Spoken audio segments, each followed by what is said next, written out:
All right. Hello, everyone. My name is Hussein Otakan. I'll be introducing Maya and KB today before they start their conversation. Welcome to Love is Inconvenience.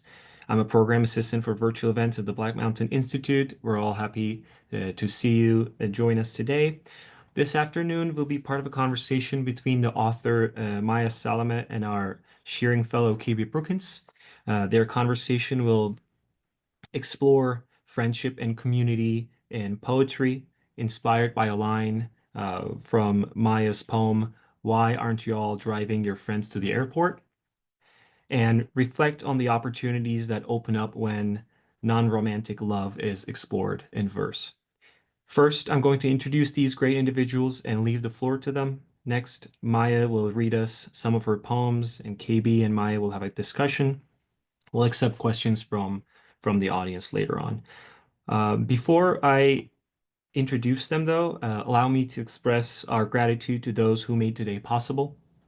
Black Mountain Institute would like to thank its supporters, Beverly Rogers, Miriam Shearing, and the Rogers Foundation. A big thank you to Maya and KB for being with us today. And thank you to everyone in the audience for joining us. Furthermore, the University of Nevada, Las Vegas wishes to acknowledge and honor the indigenous communities of this region and recognize that the university is situated on the traditional homelands of the Nuvu Southern Paiute people. We offer gratitude for the land itself, for those who have stewarded it for generations, and for the opportunity to study, learn, work, and be in community with this land. We encourage everyone in this space to engage in continued learning about the indigenous peoples who work and live on this land since time immemorial, including the Las Vegas Paiute tribe and the Moapa band of Paiutes. I'm thrilled to introduce two great authors. I'll start with our guest, Maya.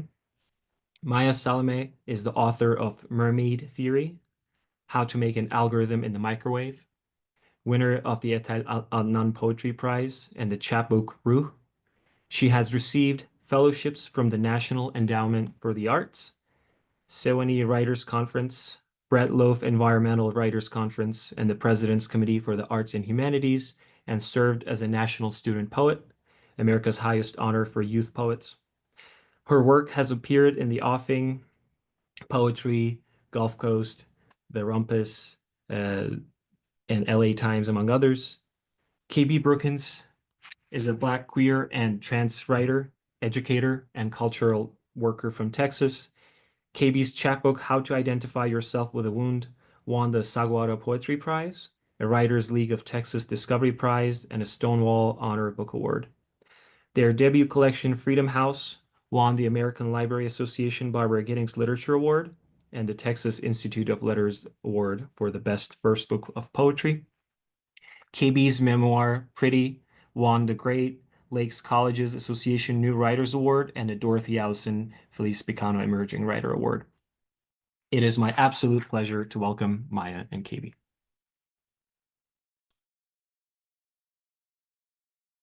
Yo, thank you so much for that warm welcome, Hussein. Thank you so much to Black Mountain Institute for making this event possible. I am so happy to be, oh my God, these claps. I'm so happy to be here with one of my favorite writers and thinkers today, Maya Salameh. Yes, hearts to all. And I want to just really like open the floor up to you to read some of your gorgeous poems, and then we'll talk about them. So, yeah. Sounds good. I'm so happy to be here with KB, also one of the greatest writers thinkers of our age, and I'm very lucky for them to be my teacher this summer. Yeah, KB is the best. I am gonna read a couple poems for y'all, and I'm excited to talk soon. So the first poem I'll be reading today is called Amtrak Devotional, aka Why Aren't Y'all Driving Your Friends to the Airport? And it is the seed for our event today. Why aren't y'all driving your friends to the airport? Love is inconvenience. Is waking up at 6 a.m. to drive your best friend to court and all the way back out to San Jose for the tacos she loves after.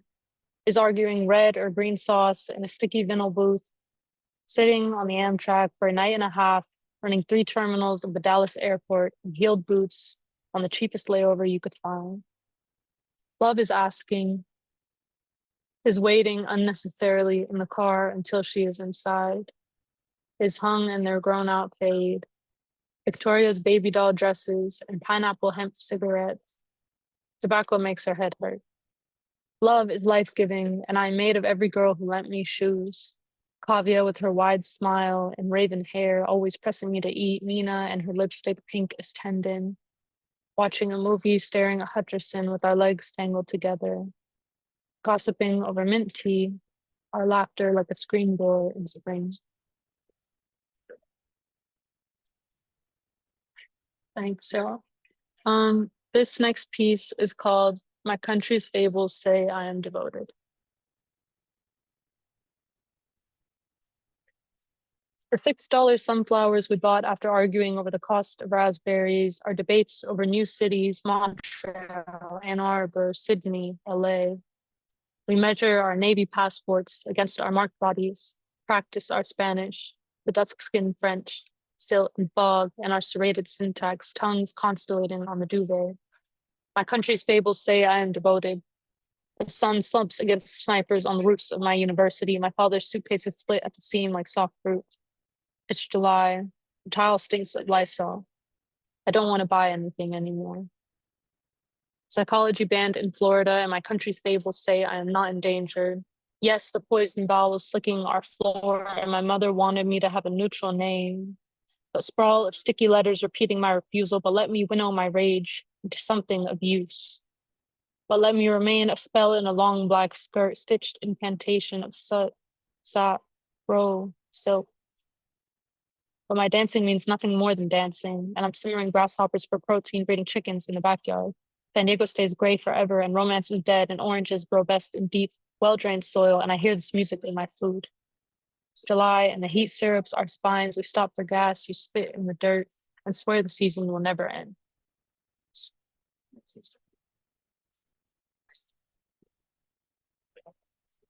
This next piece is called Eshuer Habo Arab. Maybe the longest poem I can write is the slow river in Jito's village, which I won't name. The thrushes of Bedouin, the wide blue passport, despite my fluency, despite my country's kissing on watch list. Though my mother stows myrrh between her leggings, though my telling this story is never innocent, though our killer has made flour and dough a blur of girls' clothing, that my name derives from water but now means I'm from a long drowning, the murder of cedars, bow, and fur, that it doesn't matter what I want, that I am a partially enclosed body of water, connected from fallow river to sea, that I am a body which still remembers every shallow grave I've been found in, my birthmarks, sallow liver and all.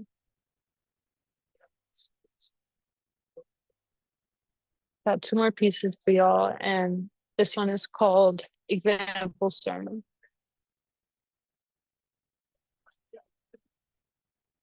And who hasn't dreamed of absolution, of Ecclesiastes, of untimid girls who'd array me in their backseat and teach me the dictionary of a mouth, sibilance of penitence or spit?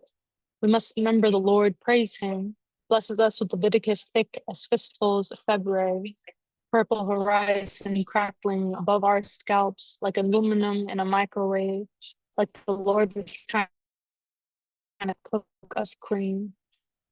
Catechism taught me my body, fit me in my unsunday dress, saffron and myrrh the shape of our liturgy. The Lord has open hands and loves little wraiths like us.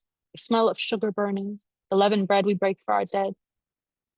The minor prophets, the gas station saints, the neglected apostles.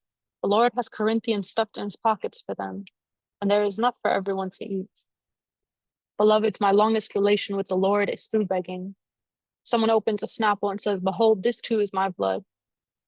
I am not here to confess. I am here holding the testimony of our living, the dented psalm of it, the hair in my mouth. Freedom is hard work.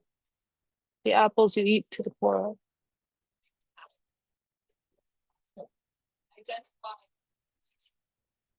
This last piece for y'all is called Horror Movie Where We Survive, and it's for Solange.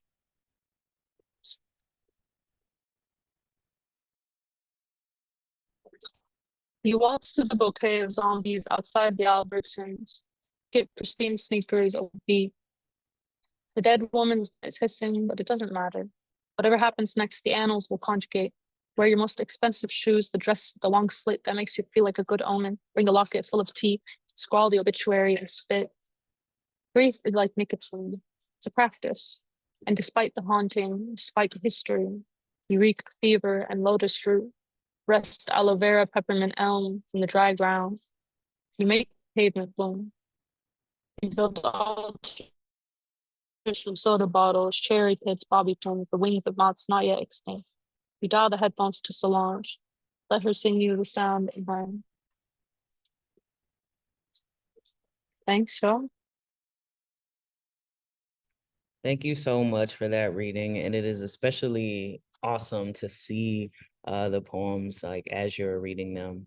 I too am a Sound of Rain by Solange stan, so I also appreciate appreciate that. It feels like a song with its own universe.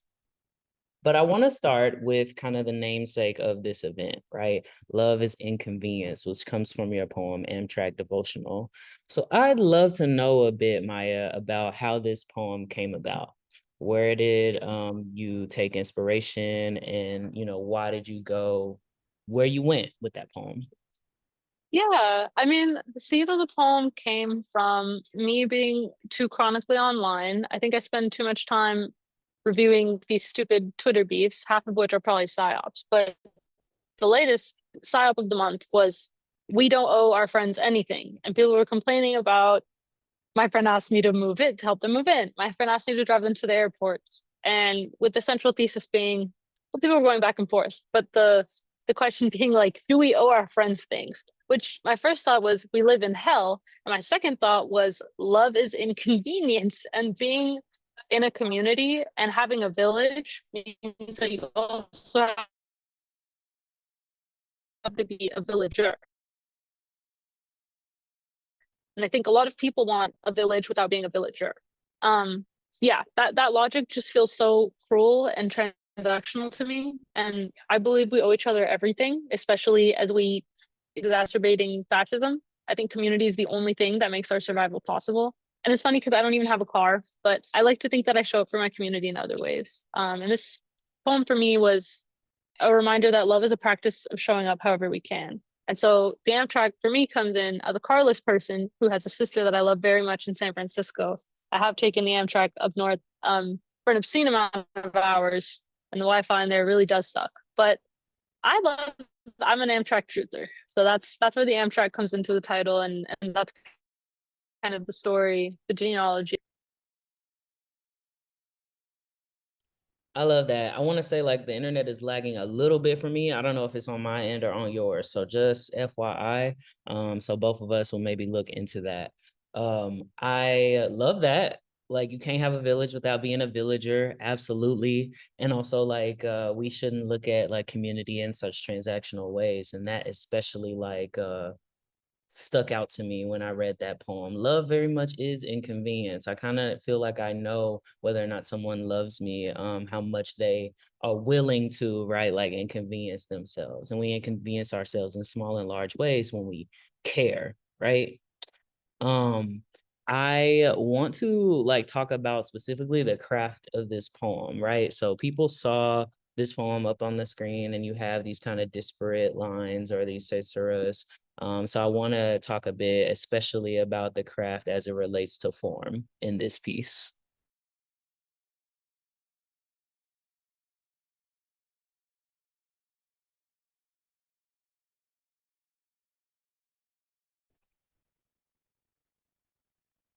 Maya, can you hear me? Yes, I'm so sorry. I just switched to the UCLA Wi-Fi. Is that better? I'm also gonna scooch my computer a little bit. I can hear you now. So let us try it. Perfect. Sorry about that. You were asking about the form of the poem. Yeah, the form of the poem, and then any other kind of craft considerations that you had for this poem. Yeah, I am a big I I used to be very anti-form growing up. I think it's because I was exposed to like an unhealthy amount of Shakespeare in my public school English classes, and it developed, a deep resentment in me towards form. And now I think I've become a formalist more around experimental forms. And so this piece specifically definitely draws on a dear mentor and deeply admired author, Sophia Hello, and her amazing Sejra work. I think every time I enter like a prose block, which I think free verse and like the prose block and that breathless rush of prose is still what comes most naturally to me as someone who came up in slam. But I think I really wanted the poem to read like a litany, like a devotional, and it felt that structuring it like a rush of offerings and of inconveniences struck strung together with these kind of cuts in breath felt like kind of like trying to put them together like pearls on a rosary, not to get like Catholic about it, but yeah, Sophia's work with Sejra's, and then my slam inspired devotion to like breathlessness and litanies, I think kind of brought in for me that feeling of incantation and of community. Oh my gosh, I feel that like Caesura like breeding like incantation. I really love that. I feel like you should write that essay, not trying to give you homework. Maybe somebody in the audience, if you don't want to do it, write that essay because I'm very interested in that. I want to pivot also to your forthcoming poetry collection, right? Mermaid Theory. And I know that this, insider information, y'all, I know that this poem is like one of the poems in there. So how do you feel like this poem, Amtrak Devotion, like fits into the larger kind of mission of your poetry collection? Hmm. I love this question and I love talking about the collection. It comes out next April and it's my second book. I feel it feels so different from the first book. I feel like Mermaid Theory starts with like the myth of like the Arab mermaid and asks like basically what she looks and sounds like at the edge of ecological and military collapse that we're living through. So I'm writing through the lens of like Arab American womanhood, which means writing from inside, necessarily from inside of empire, and asking what the responsibilities of our Americanness are. So I think the collection is trying to mourn the destruction of ecosystems in Palestine, Syria, Lebanon, and beyond, and also mourning the small and private ecologies of family, memory, and girlhood. So I feel like myth becomes this kind of survival tool in the book where it lets me braid together folklore and family stories and also these fables. And it lets me dream a different future even as I try to like document collapse. I think this poem fits because it shows the everyday labor of survival, like I said, like community survival. And so that means logistical love, boring love, inconvenient love. That is the work that keeps people alive and that keeps communities running. And I think this book grounds one of the book's big themes, which is the daily work of care and the unglamorous, inconvenient parts of love that sustain life. And that means responsibility, not just our responsibilities as Americans, but also our responsibilities to each other. Yeah, I hope that wasn't a large circle to talk through. No, I mean, we're poets. We got a circle, right? The circle is our favorite shape, right? I especially think, and I want to kind of go off of what you're saying here, because a poet loves a metaphor, and then they're like, okay, let me write, 40 poems about it. How did you like, like, at what point did you realize, like, okay, I'm writing a book, and then that kind of like book building process, right? Like, what were the kind of ordering mechanisms for you? Mm.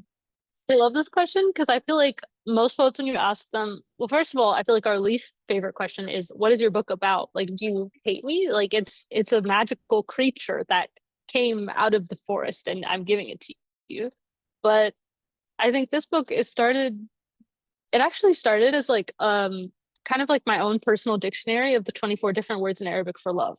And so I was like, wow, like this is so fun and cool. Like in Arabic, there's words for like ishq and then hawa, like the first crush you have with someone. And then there's istikana, which is like complete and total humiliation and submission in love. And there's this very thorough taxonomy of love, which the English word for love cannot capture or understand.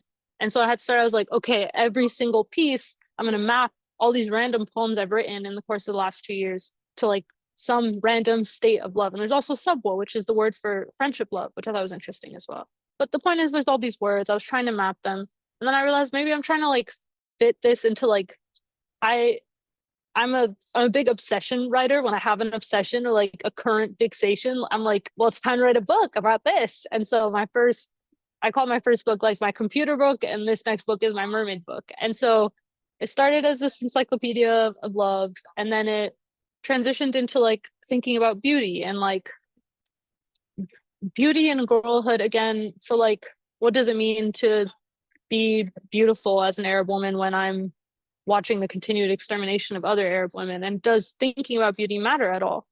And then at some point, I had read Banal Ghadbana's beautiful collection of poems called La Sirena, Reflections from a Syrian Mermaid from Space. And her whole book covers the Syrian myth of the mermaid, other goddess, which I had not heard of before, and also does a lot of really beautiful world building work with a whole bunch of indigenous Syrian gods and goddesses like Ishtar and the like. And so it got me thinking about like indigenous Arab mythology. Oh, I'll put the title in here. It's a gorgeous book and I recommend it a lot. Oh, thank you, KB.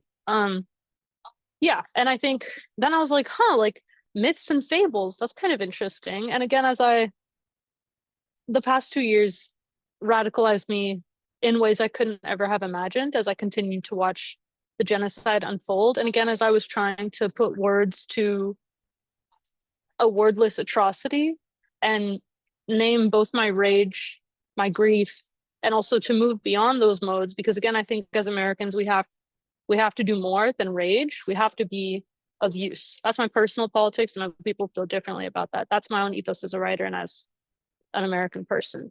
So I think all of this is to say, eventually I became fascinated with, went down a long repeated rabbit hole of the Syrian myth, the mermaid other goddess, and how this is the first ever mermaid myth in the world, and she originates in Syria. So it doesn't mean that, a woman who is famed for her ability to survive in water is coming from the country with the highest influx of women and families who are leaving that country on boats and being lost in the ocean.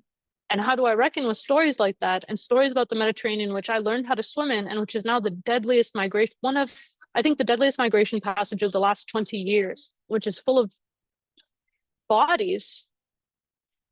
How do I reckon with the memory of water? And again, how do I reckon with my distance from both the Mediterranean and the Pacific as a doubly and triply displaced body? So yeah, I think at the end, the frame of the mermaid myth and the frame of thinking through mythology felt like the most productive, because through all the incantations and iterations, of the book, the focus was on the unmythic acts that make these mythic, near religious experiences of love possible. Yeah, very random process basically is how I got there. What I'm hearing is that you followed your obsessions, right? Like, and I think that is such useful advice for the writers on the call. Like, please, like, if something is of interest to you, like, follow that wormhole. That's literally how books get written, right? And like seeing, like, I sometimes like even bristle about like, oh, let's create like a metaphor together, because you will naturally find the metaphors when you just follow your obsessions, right? Like metaphors in life, like things will start to connect, right? The more that you just like follow that. I really love that. Thank you so much. I want to say, because you've already brought up Empire and Palestine in particular, like a couple of times, right?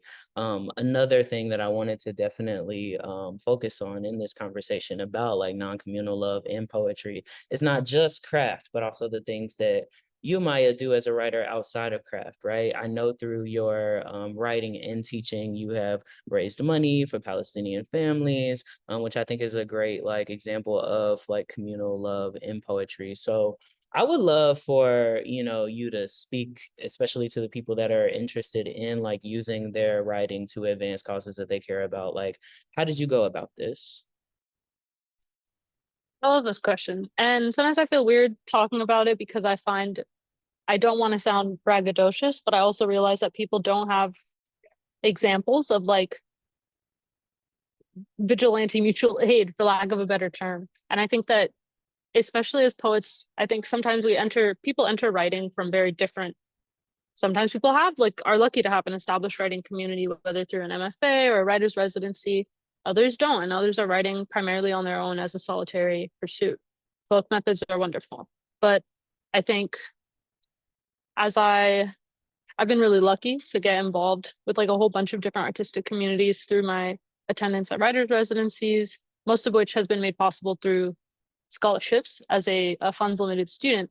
But as I built connections with other writers, and as I again watched the genocide unfold for the last 2 and change years, I think I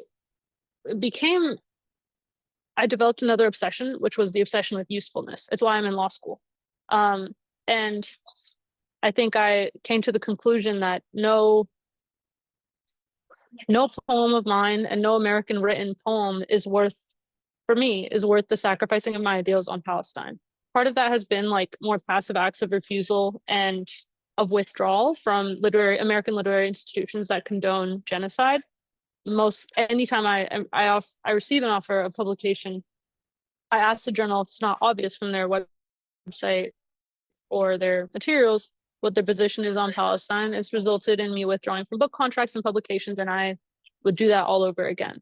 But beyond passive withdrawals and refusals, I also find that doesn't really do much for people who are suffering on the ground. It makes us feel better, and it helps us keep our American institutions accountable. But again, I think it's important for us as Americans to move beyond an America-centric lens. And so part of that for me, the way I see it, is that money solves problems. And so I decided that what I wanted to do was raise however much I could for the Palestinian families that I was watching on my screen. And I feel very lucky that I've been able to hit about $22,000 now raised for different causes, primarily the PCRF and the Samir Project. And a lot of that, I would say the 3 most lucrative approaches has been, firstly, workshops for Gaza, which is, I've taught 4 workshops for Gaza and raised around 5,000 or 6,000 through those. Those are very effective ways. Anybody can teach a workshop on Zoom for 2 hours. So I highly recommend and encourage everyone here to submit a workshop proposal. People sign up and it's fun. And you get to hang out with people on Zoom for 2 hours and talk about your obsession. I ran one on Arab eco-poetics. I ran another one on the memory of water and poems about water. And I'm running one this Saturday on cryptids and creatures and mythology and poetry. So if you're into mythology or obsessed with creepy crawly things in the dark, definitely I recommend going to that. Another lucrative effort has been community organizing. I know that word is a very synergy activism word that I feel unqualified to use, but in late 2023, I pulled together my artist community from Stanford, where I had recently graduated from, and a whole bunch of mixed media artists. It was me, other poets, other painters and stuff. And we all just came together in a Google Doc and devised this program of send us a screenshot of a $20 or $30 donation, and we will mail you a piece of art. We'll mail you my zine or my chapbook, or I'm going to mail you a print. And we raised $7,000 in 3 months. And that became the seed of this much larger project for me, which as a Virgo, I like to keep things in track in a Google sheet. And I'm like, okay, how can I grow this number this month? And then finally, the latest attempt has been these mutual aid bingo cards. It's kind of a playful communal way to raise money. It originated with some law school friends of mine this semester. We've been working on raising money for immigrant families in Los Angeles being impacted by the terrorizing of ICE. And I tried adapting it from Palestine Mutual Aid, and we were able to raise, I think, $4,500. And that was through sharing it on my own story and then sharing it with my friends who shared it on their story. I think a lot of us underestimate the power of just saying, I've donated X amount and who's gonna match me on, and even if 3 or 4 of your friends on your small Instagram are matching it, that's $100 that was not donated yesterday. So I think we underestimate our power as individuals to connect with our network, no matter how big or small it might be. I love that. And that's such practical advice, right? For artists to connect our work to the causes that we care about. And I thank you really for the work that you do and how you empower other people to do that work as well. And doing it selflessly. I know I understand, and I felt similar ways before, braggadociousness, right? Where that feeling of oh, I will only give if I have an audience kind of thing. But I truly think it is awesome to do anything that you can in this moment, right? For the causes that you care about. And it's important to do that work and empower others to do it. So I appreciate you, is what I'm saying. I want to go back to non-romantic love as it relates to your poetry, right? Because I see a lot of friendship in your poetry. I see a lot of like love for I would even say family in your poetry, right? Even when it's like, you know, I'm about to call you out, right? It feels like in a place of love, right? So I'd love to maybe talk or have you talk a bit more about how non-romantic love impacts or shows up in your poetry. And you can talk about like with the forthcoming book that you have coming out or just at large. Yeah, I I mean, I'll say I love love. I am a love poet, and I think my first chapbook, Rooh, I call that one my love book, and that was when, you know, you're in high school and you have these world-ending, beautiful, heart-rending crushes, right? And I think as I've aged and become marginally wiser, I think that I've become more awake to all the different forms of love I have around me in my life, both romantic and non-romantic. And I feel that my friends have literally saved my life many, many times over. They've driven me to court. They've lent me clothes. They've reminded me to eat when I couldn't remember how to. And when I was dealing with some of the worst and most difficult circumstances of my life, it was my friends and my family who pulled me out of it. And it wasn't these movie occasions. It wasn't interventions that we see in movies or pulling me out of a burning building. It was checking on me throughout the week when they knew that I did not have the mental space to do it.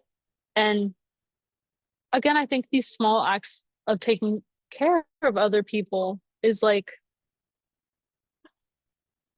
I think those are probably the most lasting testaments to love that we experience on a daily basis. And I think that, you know, I'm Middle Eastern people, we are renowned for loving in very intense and magnificent and dramatic ways. But I think as a love poet, I think the daily, mundane, kind of logistical acts of devotion are at the center of my poetics as well. I think it's often friendship and collective care that are these epic and like beautiful moments. And I think my work tries to also dignify and exalt that type of love. Prompt for the people in the room. Write about some non-romantic love that you have in your life. Did that friend remind you to eat? Did that person say, hey, you need to get up off the computer because you've been there and the blue light is ruining your brain? Like, write about that sooner rather than later. Because that also matters. I think, you know, this is my personal opinion, maybe a hot take, I don't know. The things that are, I feel like people should write more about truly are like non-romantic love and work. We spend so much of our lives at work, you know? So like, why not talk about, right, work and our work as well? I want to maybe round out this conversation before we open it up to Q&A. People, be thinking about your questions that you want to ask Maya or me or both of us. I would love for you to tell me how might people in the room go about building literary community, which I consider like non-romantic love as well. I don't know, y'all be dating each other, but I mean non-romantic love as well, right?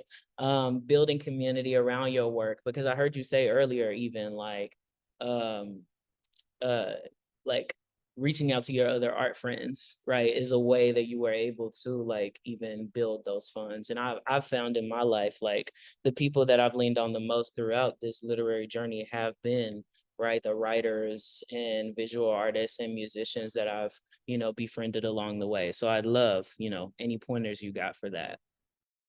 I love this question. I feel like I think I mentioned like I've been really lucky to like go to these residencies and these workshops, and again, those were only possible for me through scholarships. They're not cheap, and I don't expect that everyone can go to them because of that. But in-person residencies are very helpful that way. You get to hang out with a bunch of other poetry nerds and also like hear more about other people's writing. I think a big part of building community is like moving beyond, and it's so easy, I think, for us when we are working to like publicize a book to like kind of go into the business professional side, the evil side, in my opinion, of writing. The my least favorite part of writing, which is like trying to put your book in other people's hands. Somehow it's like humiliating for me every time. But outside of, you know, your own self promo is also like engaging in the literary community as like a literary citizen, which means being involved in other people's work. I think also online spaces matter. I was lucky also to find peers through programs like In Surreal Life, which I know it's run by, I forget her name now, but it's a really dope program, and they offer a summer scholarship. Another one is Kenyon Review's online winter workshops. They also offer some scholarship funding, though it's not full. Less formally, like as evil as Twitter is, I know I just talked shit about them for like 5 minutes, but Twitter and Instagram are useful. When you love a poet's book, you can look them up and find them. They are real people who exist online. And so you can read their book and then message them and tell them that you like their book. Maybe they'll never respond to you. Maybe they'll think you're a big creep, but most likely they'll be like, thanks, that's nice of you to say. And yeah, like staying connected with other people's work. You also, when you like a poet, you might want to know what else they're publishing beyond that one book that you liked. So I think like community is built through these small things. It means like dragging yourself out of bed and going to someone's reading that you've been excited about, even though you just got off of work and you would rather die than get in your car and go. It means showing up for like other people's book launches and sharing drafts, and putting together events, even if like 6 people show up, which has happened to me a good amount of times. So yeah, I would say like you don't need to wait for institutions. I really feel like you can build literary community in your living room or your corner of the internet. I'm running, I have a small Signal chat for like Artists for Palestine. If you want to be involved in those efforts, you can always find me on Instagram and message me and ask to be added.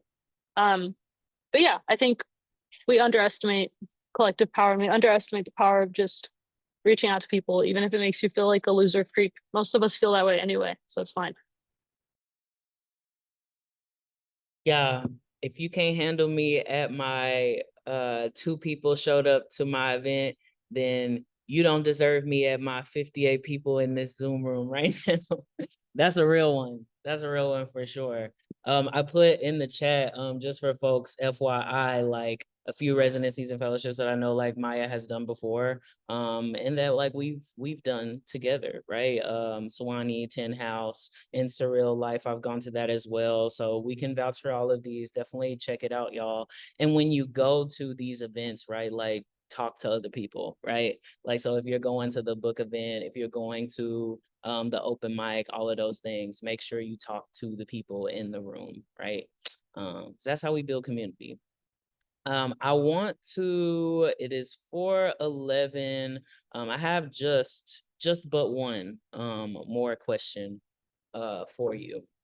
So a thing that I see you navigate a lot too, like when talking about these non-communal things in the poetry that you read today, is also like you talked about experimental form, but you got some traditional forms up in there, like this hustle, right? So where do you feel like what do you feel like the source of your kind of formal education was? Are there any books? Are there any writers that you would suggest to people? That is a great question. Like I said, I think, you know, public school can traumatize you in many ways, but I think for many of us, at least in California, all they teach you is Shakespeare. And I was like, I hate Shakespeare and I hate all this free verse. And then in college, I was like, I took, you know, 1 or 2 poetry classes and I was like, okay, maybe not all forms suck. I remember reading Gwendolyn Brooks's Ghazal, I think, and I think it was called We Real Cool. And I was like, whoa. And also I was like, that's an Arab thing. So I'm gonna try to do that. And also just learning more about like non-Western forms. Like there are forms outside of iambic pentameter. Forms that I've been interested in playing with primarily has been the ghazal. I also like the villanelle. I feel like I've been trying for the last year to write a villanelle, and I just get frustrated and turn it into something else. But it's still, even if you don't end up writing a form poem, it is still a useful exercise. And not everything not every time you sit down, you don't have to write a beautiful polished poem every time you sit down to write, which is, devastating, but true. And yeah, I think most of my formal education has been from my friends, or like I went to the Kenyan review workshop this summer, and I was lucky to have Victoria Chang as my teacher, and she passed out these beautiful packets on forms. One of them being, I forget it now, but honestly, most of it has been like me looking up what is a sonnet, what is a villanelle, and like finding examples on like the POFA website or the Academy of American Poets. And sometimes I also find like I think teachers' handouts like on the internet, and I'm like, great, now I'm like kind of in school a little bit. And so I think again, like following your obsessions and following your rabbit hole, and also like education is pretty democratized now, at least. Well, that's a broad statement. I'll winnow it down to education about poetry forms is pretty democratized now, and you can learn pretty much anything you want about any form you're curious about in a pretty quick Google search. So yeah, I would challenge people, again, not to give out homework, but if you have a form that you are intimidated by or curious about, I dare you to look it up and to find one example poem of it by a poet you like or admire, and then try to play around and see if you can make your own.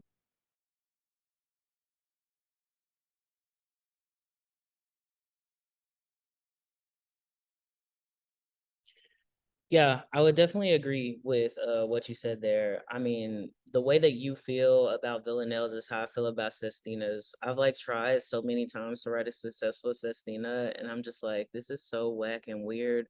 But like, I will say, meddling around in form very much does like help you write differently. When you have rules, it's just something about having rules that like makes you more efficient with the words that you say. So I think like in general, right, like using any or attempting any type of form is only going to help you, is only going to, like, if you don't even do it successfully, like at least change up your lexicon a bit, which we need, right? Sometimes I'll be funneling through like the same 5 words, and I need to do something to shake it up, right? So like try that yourself as well. Okay, so we have maybe like 14ish minutes left. So I want to go to this Q&A. Does anybody have any questions that you'd like to shout out in the chat?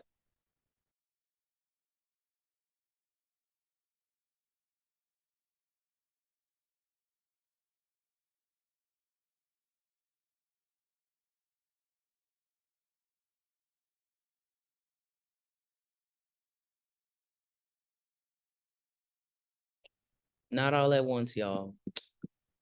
And I'll give y'all some time to think about it too.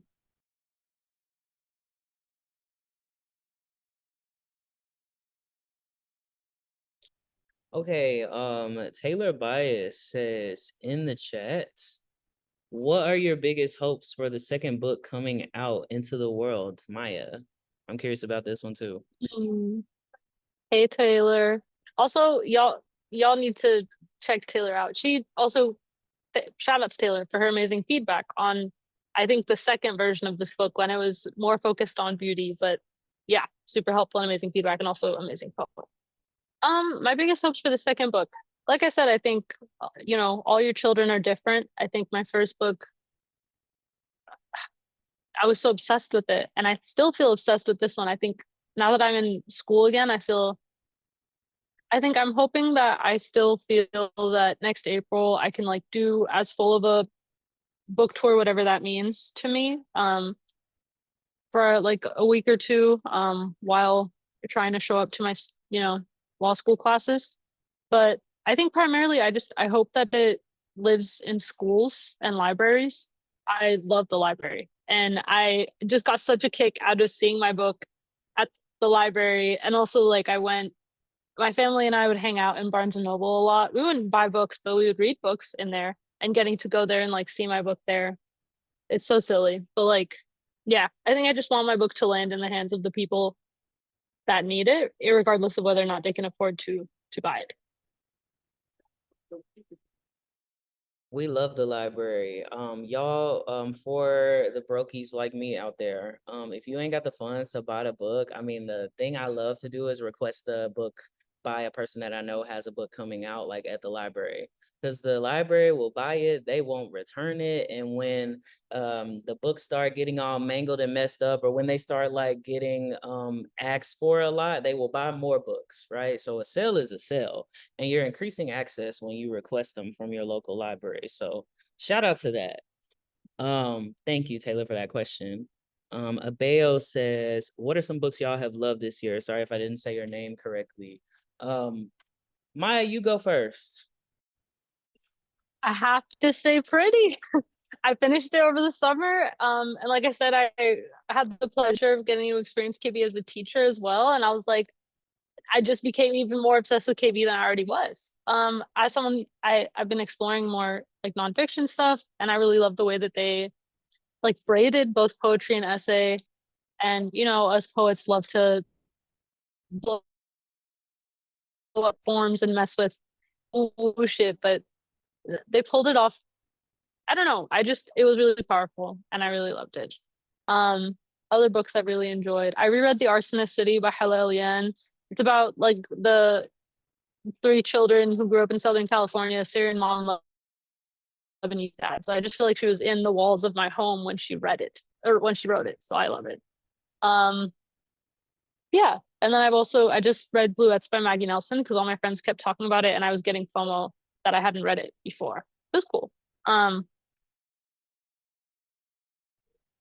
Shout out to book FOMO. That happens to me too, where I'm like, everybody talking about this damn book. Let me go request it at the library, even though I have other stuff that I definitely need to read first. Shout out to that. I recently read the book Stay True. It's a memoir by Hua Xiu. You cannot see it because of my blur situation, but yeah, it's a really amazing memoir about a guy kind of like being a dweeb a little bit, which I really resonate with in college, and also like about grief and about zine making and being an alt kid, right? And also like being in California and like Berkeley in the 90s. Very interesting book. So I really enjoyed that book. I also have enjoyed this anthology of poetry called The Art of Losing, and it's all grief poems. I don't know if you can tell, like I'm writing something about grief, right? So I've been reading a lot of stuff that deals with grief as well. Abeo, that's a great question. Thank you for that. Oh, I want to know the answer to this too. Are there any other poems, Maya, about friendship that you are inspired by? That's tough. Um, hmm. A dear friend of mine, Kelsey L. Smoot, is coming out with Soul is a Verb, which is a book all about queer friendship, and I highly recommend it. Has written a really beautiful poem about, if I can find it in the span of the next couple minutes, I will drop it into the chat. But yeah, I find that, you know, queer poets, we know we can be messy, but we do know how to be friends, as messy as it might be. We will write a beautiful friendship poem. What about you, KB? Do you have any? Well, I feel like love is inconvenience, right? Like the first moment that I read that line, I was like, I know I'm about to love this poem. So that's been like one of my favorite ones that I've read over the last year, really, Maya. I feel like you kind of did that. I There is a poem that is on the tip of my tongue by George Abraham that I really enjoy. I'm gonna remember it later and then be like, aha, that's so annoying that it happens when I am prompted with the question. But yeah, George Abraham has a really great poem on friendship that I love as well. What tips, great practical question from Anise, I hope I'm saying your name right. What tips would you have to apply to Tin House and Sewanee and other writing residencies? I'm sure KB probably has better tips than me, but I feel like a lot of it has been, again, as a Virgo, I love optimizing a process. So I've actually developed a keyboard shortcut for my artist statement and my artist bio, and I feel like it has made me applying to things like much more wholesale and much faster. So like I feel like I've built like a general 3 or 4 paragraph, like general statement of my poetics. This is who I am, this is where I'm from, and this is what I tend to write about. Of course, I'll go in and edit it depending on the year or the theme of the workshop. Or I'm like, oh, for this workshop, I want to explore nonfiction. For this workshop, I'm working on my book, which is about mermaids and myths, and I want to think more about mythology and responsibility or whatever it might be. I think like, but having a base from which to work from, I think makes opening up that application a lot less intimidating when you start. And also talk to your friends who have been to the workshops and get their experience, because sometimes the workshop might not be what you're looking for at that time. So, and you would be surprised at like who you know who's gone to these programs. These are big programs, and a lot of people go, and yeah. And also don't be discouraged if you don't get in. I applied to Sewanee, I think 2 or 3 times before I was admitted. And I'm so happy I went. It's how I met Davey. Yeah, ditto to a lot of that advice. I would say, first of all, get in the booth, right? Like the most important thing in these applications is going to be like the quality of your writing, right? So like write and rewrite and like share poems with a friend, take literary writing classes, but don't break the bank, do all of that stuff. Cause like your writing is like ultimately like what's important. I look sometimes back at like my NEA artist statement and I'm like, girl, the typos. But they still gave me the NEA because ultimately, I was in the booth. I was writing the poems, And also I think it matters to get examples. Honestly, like a lot of stuff that I apply to, like I will ask a friend, like you said, Maya, like that has done it before. And I'm like, can you please send me an example? Right. So I know like what has been successful. And don't be afraid of like asking. If you know somebody, ask. The worst thing they could say is no. And also, a number of people have them like up on their website and stuff. So like, even if you like Google, right, like Tin House writing residency artist statement, like somebody might have already posted theirs on their Substack or something like that. But yeah, like the artist statement feels like a almost like uncreative way of writing that you just like learn by doing. Because it's like, it's not like creative writing, it's like writing about creative writing, right? You're like, I'm going to do this.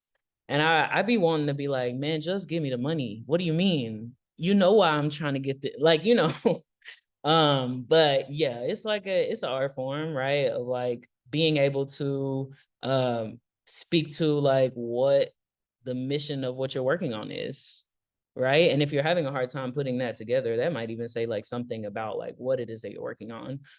But I will say like it's an art that a muscle that you just do over time. I did it like very incorrectly until I started doing it correctly after looking at some examples.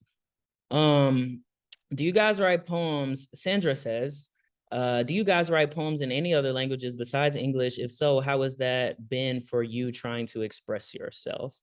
Maya, you want to start with this one? Sure. Yeah, I've written I've written maybe 1 or 2 poems in French, and it was like based off of a prompt. Um, it was a fun experience, and it has led me sometimes to like when I'm not paying attention in class, hypothetically, I wouldn't do it, but if someone wasn't, you could be like, writing something in a different language and kind of trying to stretch your mind. Sometimes it can be one of those fun, like, if you guys remember those flashcards, the brain exercise flashcards that maybe you would get in school with kids. Um, yeah, I think sometimes it's a fun way to like stretch yourself out of like your comfort syntax, like KB was saying. I definitely have like top 5 words that like go platinum every other day. Like I noticed I'm like obsessed with the word smeared and riddled, and I use it all the time. So yeah, so I think like sometimes trying to challenge yourself like in writing, either in your native language or a language you've acquired, can like make you think again about different possibilities for words and syntax. Like I said, there's 24 words for love in Arabic, that there's just one in English. Yeah, I'm not fluent enough in Arabic to write in Arabic, but sometimes I just like will seize on like a specific really textured word in Arabic that doesn't have an equal in English, and sometimes that will lead me down to a poem. And sometimes I try reading these. The translation work of Khaled Matawa has made so much Arabic poetry available to me as like a wobbly Arabic speaker, where he does like bilingual editions of like the English translation and then the original Arabic. And it's nice because I can like really stiltingly read it and then be like, I don't think I knew what that meant. let me check the English. And that's also a fun way to, yeah, stretch yourself as you think about different possibilities for the way a poem sounds or feels on the page. I really love that. Thank you so much. And we should all be reading more work in translation, I want to say. Like I think the US is like the lowest, like out of like the countries in the West, like the lowest country, like the country that publishes the least stuff in translation, but like also like the readership for it is like really not there.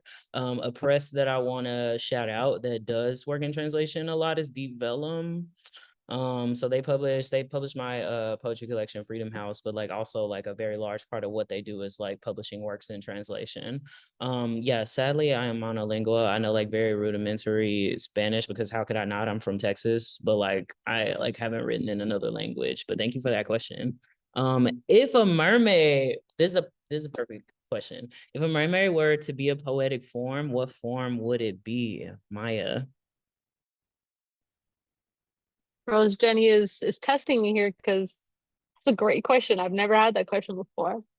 I would have to say maybe because just now I feel I identify as a mermaid, so now I'm just gonna speak on my behalf, not as a representative of the mermaids. I'm sure they have their own autonomous form of self-governance, but I would say I feel like a free verse, it's flowing and there's no constraints, kind of like water.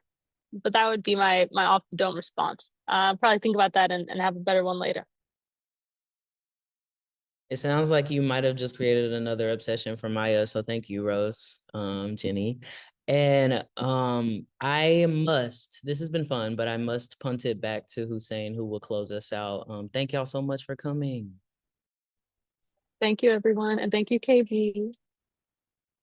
Thank you so much, Maya and KB, for this insightful, rewarding conversation. I believe there's so much that you shared in the chat that and during your conversation that makes sure that we all are leaving with something that we can all either read or work on or apply to.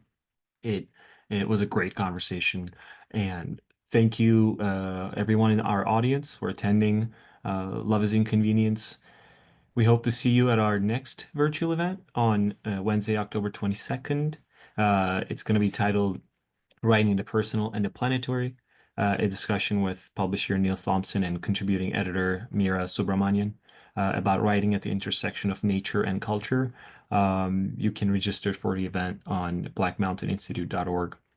And we hope you all have a great rest of your week. Thank you, Maya, and thank you, KB, again.